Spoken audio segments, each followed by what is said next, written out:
and gentlemen, Kiambu Governor KIMANI Wamatangi was speaking to residents in Kiambu on Thursday, May 7, 2026.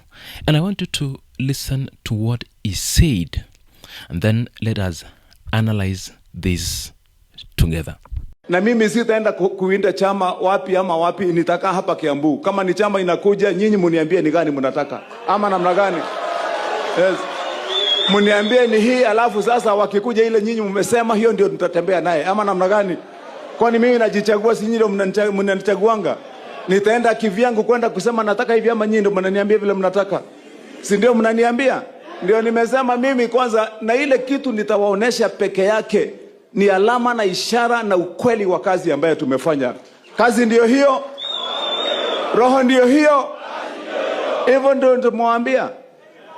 Pass ile ticket ya kupita ni kazi peke yake. Hii ingine muhuhu na mdomo na perepere na nini na mushene, hakuna mtu mwenye hawezi piga hiyo mushene. Ama namna gani?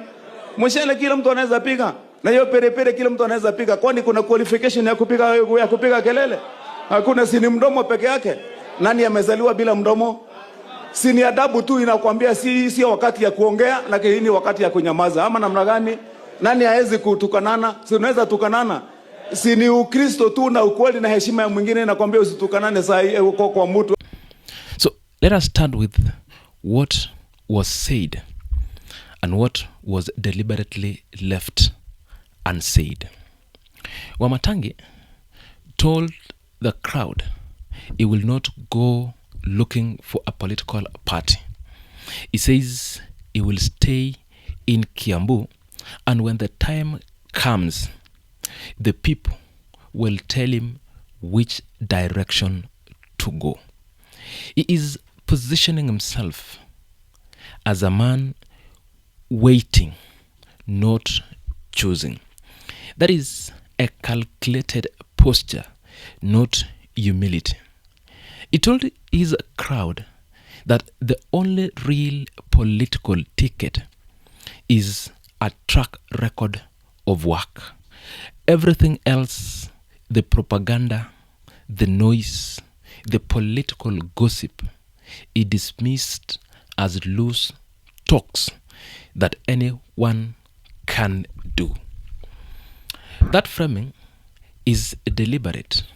He is drawing a contrast without naming names between himself and the current leaders making noise in Mount Kenya region.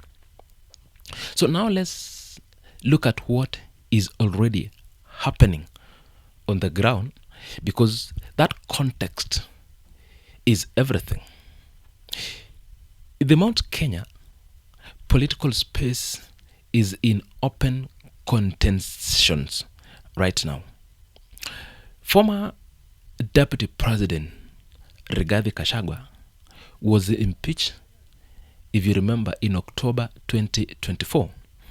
Since then, he has been on an aggressive political comeback trail, rallies, building coalitions, and rallying leaders from Mount Kenya and consolidating support across the region. His advanced team currently is already in London preparing for a UK diaspora tour. That is the landscape Wamatangi is operating in. Every governor, senator, and MP in the Mount Kenya region is being forced, either quietly or loudly, to choose a side. Either you pick RUTO'S camp or Gachagua's emerging alternative. So Wamatangi is refusing to choose that side publicly, and at least for now, and at the same time, his administration is under pressure domestically.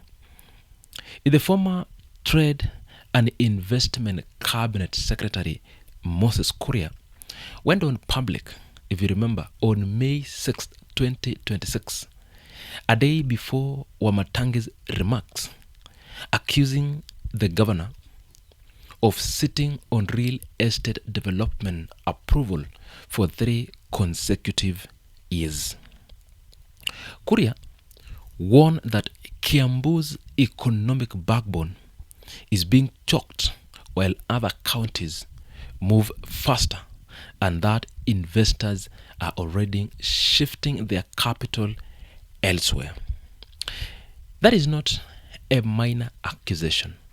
The real estate is a primary economic driver in Kiambu and in every county. So losing investment mean lost revenue, lost jobs, lost political goodwill, all of Wamatangi's watch. So when the governor stands before his constituents and says the only ticket that matters is work, he is not just making a political statement. He is defending his record at the exact moment that record is being publicly questioned. So now let us go deep. What does this reveals about the broader political strategy in Mount Kenya? Wamatangi is doing 3 things simultaneously with one speech. First, he is buying time by deferring the party question to his constituents. He avoids committing himself to either Ruto or Gachagua before the political temperature in Mount Kenya fully settled. However, who emerge stronger by late 2026 or earlier 2027 is who Wamatangi will be better positioned to align with or negotiate with from a place of leverage, not a place of desperation.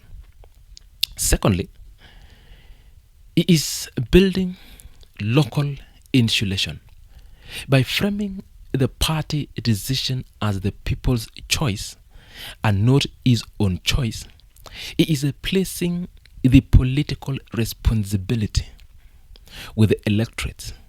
If he eventually moves toward UDA or Gachagua allied vehicle, he can say the people of Kiambu directed him. That is a political cover, and it is sophisticated way of escaping a trap.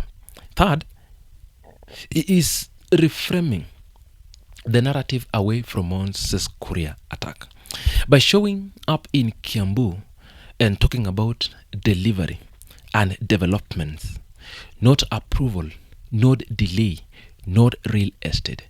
He is changing the subject without appearing to run from it. So here is the bottom line.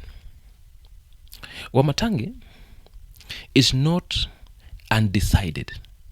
He is strategic in a Mount Kenya political arena where premature alignment can be vital.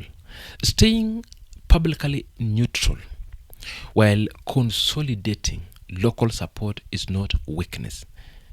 It is the clearest signal yet that he is preparing for 2027 on his own terms.